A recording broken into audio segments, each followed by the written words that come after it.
Une petite compagnie au sein du peuple parvenait à saisir ce que Tsion représentait. Et cette compagnie avait un témoignage pour tout le reste du peuple du Seigneur. Quand vous saisissez cela, vous pouvez voir une des manières souveraines de Dieu d'agir. Je me demande si vous avez pensé au cours des choses dans le Nouveau Testament, si vous commencez par le jour de la Pentecôte et la période qui suivit, peu importe la durée, les choses étaient réellement dans leur plénitude et très satisfaisantes pour le Seigneur.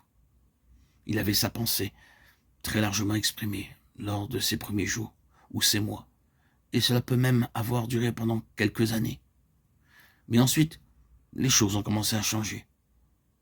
Vous percevez une baisse spirituelle, la norme se relâche, car le mélange s'introduit. Il se trouve alors nécessaire de corriger bon nombre de choses qui sont erronées dans l'Église. Les choses ne sont plus comme elles devraient être.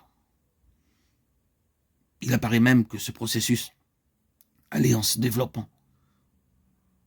Mais qu'est-ce que le Seigneur fit à l'égard de tout cela?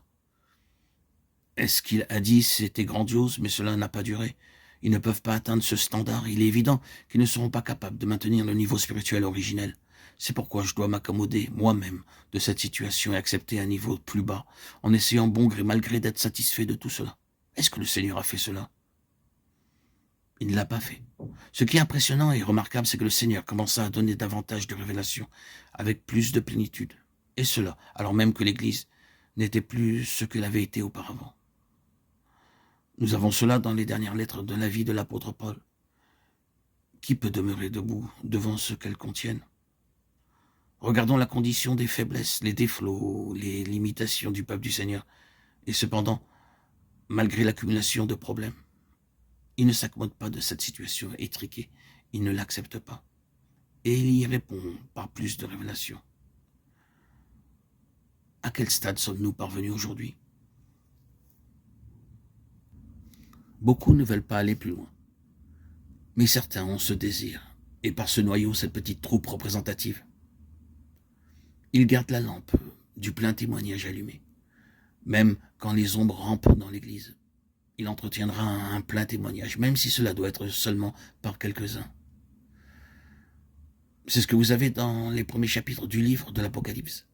L'Église, dans son ensemble, était loin d'être ce qu'elle avait été au commencement, et loin de ce que Dieu lui avait destiné à révéler comme étant sa pensée.